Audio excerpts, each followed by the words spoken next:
Hey everyone, this is your boy Gregory from London Free Tours by Foot. I'm a graffiti, a street artist. I run the graffiti and street art tours. Now, because of this pandemic coronavirus, I've not worked since the end of February, but I thought, you know what, that's not going to stop me giving you a tour. So it is Wednesday, 6th of May, and I am doing virtual tours.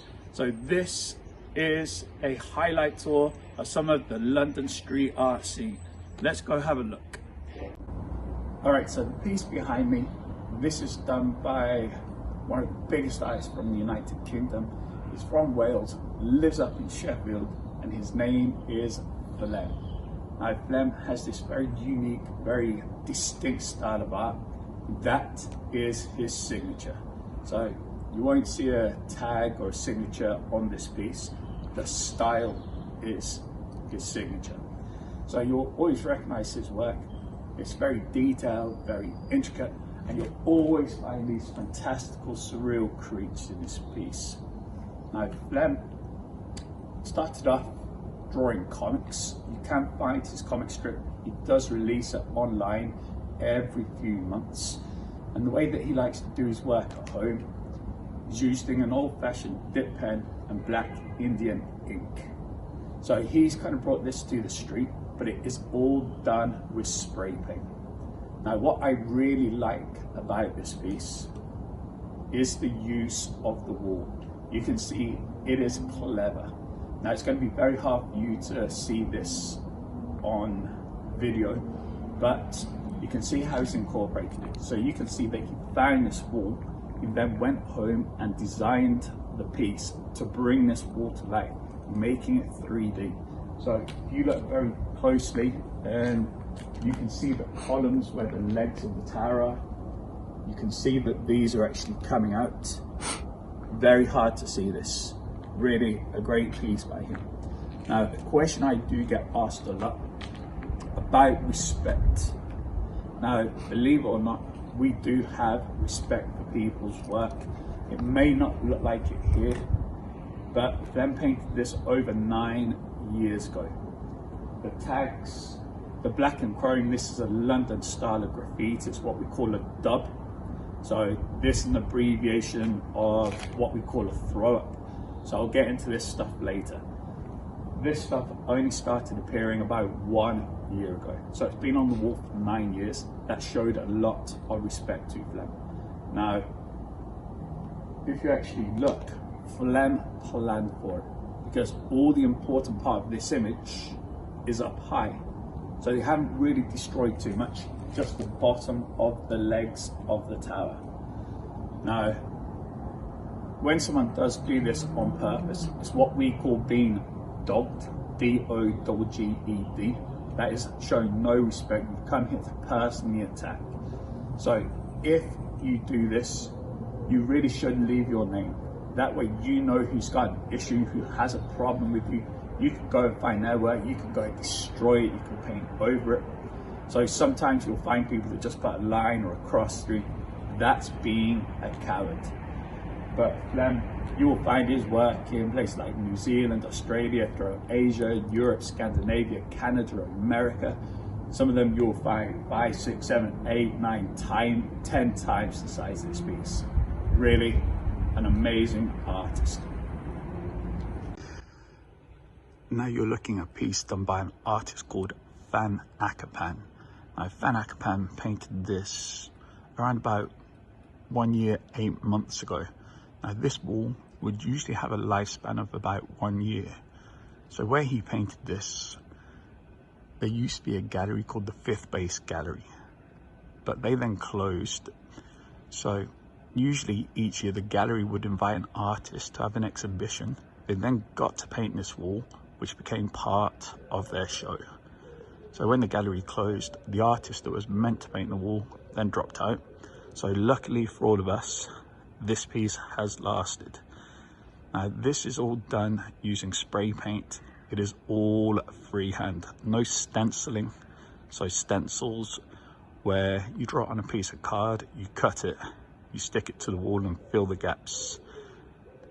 This is all just done with his aerosol can and hand and by eye. So to do this, a lot of people would use a grid system. Now the grid system, when you draw it out square by square, this is old news in the street art scene. So what a lot of people now do, they use a doodle grid. So doodle grid, you go with your spray paint and you just fill it up with doodles. This wall, it could be circles, triangles, stars, eyes, you name it. It's very quick to do this. You then take a photograph of it, you superimpose your piece over the top of it on your iPhone, your iPad. You then look at it, and then it's basically playing dot to dot. So let's say the top of the Y is in the middle of a square, and then the bottom of the Y is at the top of a triangle. So you then just play dot to dot, drawing that line. Now this really is an amazing piece, and he is known for doing helium art. So he did start years ago doing graffiti. He was part of a graffiti crew called the Horror Crew. He's now gone on, he's blown up to become one of the biggest artists in the world, traveling the world, painting everywhere. Now, years ago, he did do balloon animals, so kind of children's birthday party stuff. It was great, but it didn't get him the recognition he wanted. So he really pushed himself and he developed helium art. Really is quite incredible, like the anamorphic style that he creates. Those balloons really do look like they are popping off the wall, especially with those drop shadows when you look at them. But most impressively, the reflections in the balloons. If you look at that S, you can see that kind of cream color. You can see the sky in it, you can see the building. We'll probably see more of Fanakapan's work, but you will find this guy's work all over the world. Massive eyes, really, really nice guy. So we've got this piece right here. Now this was done by a local artist called Jim Vision. He is actually known as a big wall artist. So not so often we see him painting these little pieces. Actually stepping away from his comfort zone as well, because a lot of the time he's painting about fantasy, he's painting comic book related stuff. Does a lot of great work for the local community. Again, he's an artist that travels, painting large scale pieces. But as I said, stepping away from his comfort zone. So this is a female singer, a local singer that he felt inspired by. So he came out and painted her. Now it was just painted a few weeks before lockdown did happen. So it's one of the newest and freshest pieces to be painted in this area. And it was him and a few artists. They had an exhibition at a place just to the side of me. It's called Kill the Cats. It's a craft beer based, a bottle shop, and they wanted to raise money for the farms in Australia growing hops. So artists sold their work, raising money, and then dedicated it to different charities. Really, with the sum bouncing off this one, it is a popping piece. All right, so now you've got an artist called Dank, D-A-N-K. Now Dank, you'll probably think, looking at his work, that he's from Asia. A lot of geishas in his pieces. You kind of see a lot of like Japanese signage in his work.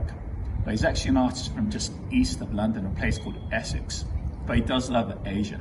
So he tends to go there each year with his camera, take photographs of the geishas.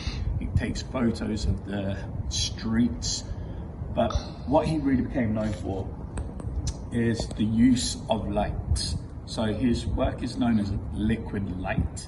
So he references a lot of rainy days.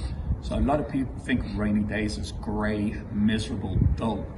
But he looks at it differently, looking at the reflections of the neon signs, the car lights in the puddles, and he uses light to change the atmosphere. Now, through doing this, again, he is really blown up. He is traveling, painting, again, large scale pieces. Really a great artist. Love Dank's work. All right, so again, we've got a piece up here done by Fanakapan. Now, he painted this one in February. Now, February, not the greatest month of the year. usually rain, cold, -degrees, not pleasant. Now, he used just this really long ladder. Again, it's all spray paint, all freehand. And if you actually look at it, he's painted a pizza. Now, in that pizza, you can actually see the reflection of the street.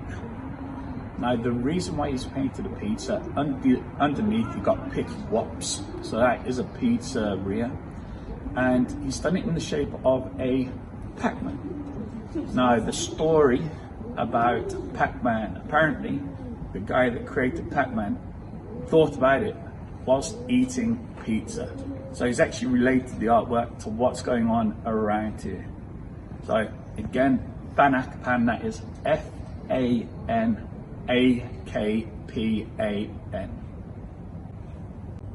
Now here we have one of the greatest artists, one of the greatest guys.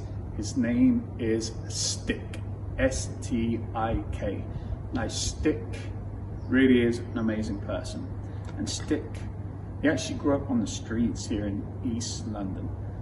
Now, before he was living on the streets in East London, he actually lived for a while in Japan. And in Japan, they have a style of art called kanji. Now, kanji is a calligraphic line drawing, which he was really impressed with. And like all of us, he'd been doodling, drawing stick figures his whole life. And when he returned to London, unfortunately, he did start living on the street. So he decided to paint the people that ignored him. But he didn't do them in like photorealism, abstract. He did what he could, stick figures. Now each stick figure he painted was relevant to the area. So you'd see stick figures, like stick babes living on the street, talking about child poverty, stick grown-ups talking about homelessness. Now this one I really appreciate. And he actually painted this one in 2010. Now it actually looks real fresh. That's because unfortunately Stik's work does get dug, people come and tag over it, but he lives around here. So tagging, it's like that broken window theory. As soon as someone breaks a window, you come back to that building in a few days, all those windows will be broken. It's the same for tagging. As soon as one tag goes on something, you come back a few days later, it is covered. So Stik usually gives it a few months, lets the taggers get it out of their system. He then comes and repaints it. So the reason he painted this in 2010 is because of what happened in Sweden. There's a Swedish cartoonist that drew a cartoon of the Prophet Muhammad as a dog. He was then attacked for this. So artists really ought to have the freedom to express themselves. So Stik came and painted this. Now normally his work is androgynous. We don't know if they're men or women, but we can clearly see here you've got a female, a Muslim woman wearing a burqa, holding hands with a character that I think represents the rest of the world. This is Stik's way of saying, get over it. Stop looking at skin color, religion. See people as a friend, as a neighbor. Now, even though the style is very simple, his work is loaded with symbology. And it's really not that simple, because even the slightest change in the form of that body, it will tell you a whole different story and meaning. Really, one of my favorites. All right, so here we're in what I like to call the Guggenheim of street art, because you've got so much great stuff going on around the street, but there's two pieces that I want to talk about. So up on the left-hand side, you've got a piece done by an artist from Buenos Aires, Argentina. His name is Martin One. Now Martin, the way he painted this, he used a cherry pick. So that's a big engine, a long arm, a platform, and the way he got the scale. Because really think about the perspective. Because when I'm painting a wall, when we're all painting, we are arm's length away. So that means we see this. So normally, every time we do something, we step back, we look at the size and positioning, correcting it as we paint. To do this, he used that cherry pick, because that means you have to keep coming down, stepping back, going back up, coming down, stepping back. That takes a lot of time. So the way he did it, he used a grid system, what you were taught at school. So those white panels were already on the wall, So he cleverly used that as the grid system. It is a mixture of roller, brush, and spray paint. This one took him 1.5 days to paint. Painted it roughly 10 years ago. But to the right, you've got the most popular street artist in the world. An artist from Belgium, a place called Ghent. His name is Roa. Roa again has a very distinct style, similar to Phlegm, black and white, lots of lines. But he only paints animals. Now, Roa painted this one around about 11.5 years ago, and he used scaffold, ladders. The white's all done with a roller and emulsion. The black is all done with spray paint. This one took him 8 hours to paint. So the story is that he was originally going to paint a heron, but the people of this area asked him why. So in Bangladesh, then this is a Bangladeshi community, a crane is an important symbol to them. So while he was painting it, apparently asked him, and he said, you know what, I will change it for you. So this is why we have a big crane in this area.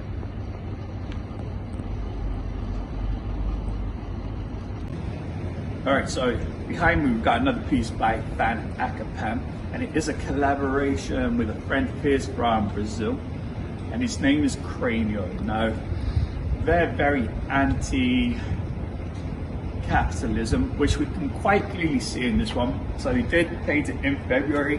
February we have Valentine's Day, this made up holiday telling us when we should spend money on our loved ones, when we should just love them every single day. So you've got the heart, and then you've got Cranio. Now he paints a lot of indigenous people from the Amazon, and you can see them with their bow and arrows aimed towards the heart. But like I said, very anti-capitalism. The Amazon, I'm sure we're all aware, is burning down, getting torn down.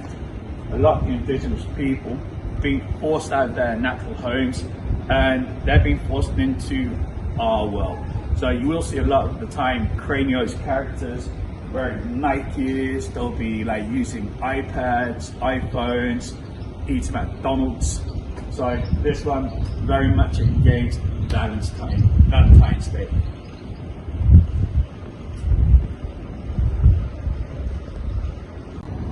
So right behind me we have got this incredible piece done by a phenomenal artist by the name of Vhils, V-H-I-L-S.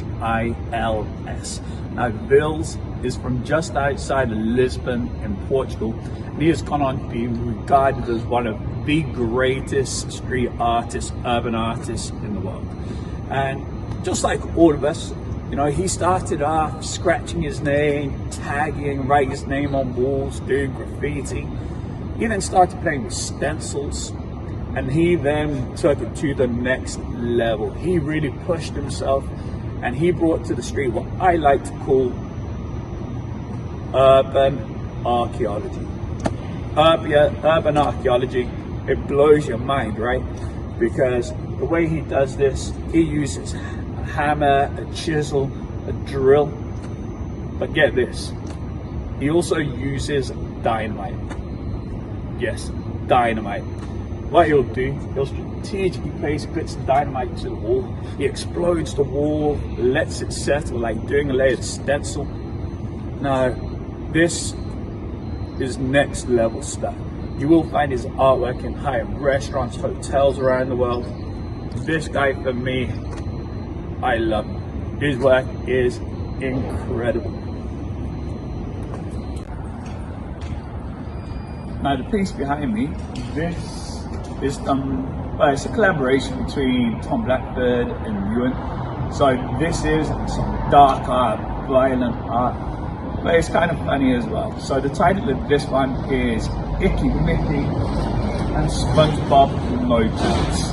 So Tom really is known as a dark artist. He has got a book out, an illustrated book. So in October we do a thing called Inktober, where for those days in October you're sketching every single day. So he actually released a book about what he had done, and just before Halloween last year, him and Ewan came out and painted Icky Mickey, SpongeBob No Pants. So you did go through this like really dark and twisted series of Mickey Mouses. You'd have seen them in stores, you'd have seen like them around the city without their faces. So it really is a dark artist, a horror artist, a violent artist, but just a bit of fun for Halloween. Alright, so now we're down at the graffiti wall. Now the difference between graffiti and street art is you like street art. You don't like graffiti. It's that simple. Now the reason being, people just don't understand graffiti. But you're not meant to. Graffiti isn't meant for everyone. Graffiti is a self-taught one. It's meant for other graffiti writers to enjoy. So you've got different levels. You've got the taggers, people that just go out signing their name on a wall. You've got people that go out bombing, doing the big green and big things. So this is what we call a thrower. So graffiti is more like getting your name seen everywhere. But then you've got what we call wall writers. So wall writers, these people that are pushing the limits and really making a stylized letterboard. So the piece right behind me, this is what we call wild style.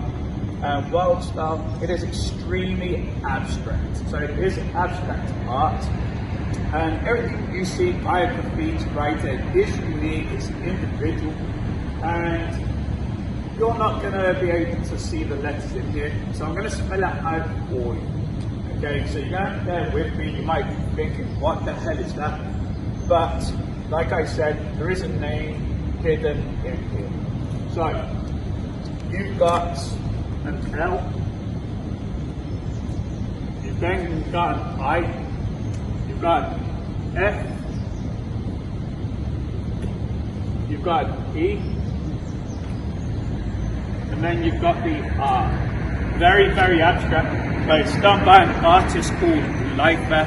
And Lifr actually took 2 years off from painting, and he was just at home every single day sketching to really master his technique and his style, and he then brought it to the street. And he is part of a graffiti crew called Area 51, and Area 51, they actually planned this big production. So production is where you bring in character-based artists, you have a theme running through it, you color match. So this is a great production wall down here.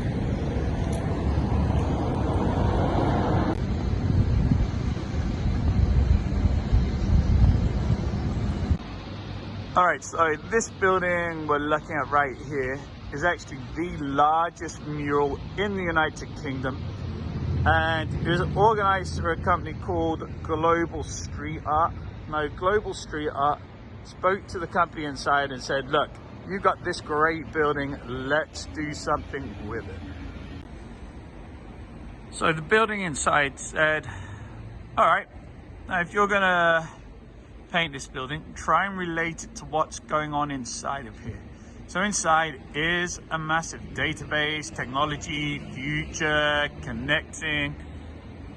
So that was the brief for the artist. You can see where the styles are changing. 2 artists to each piece, connecting artists, collaborating.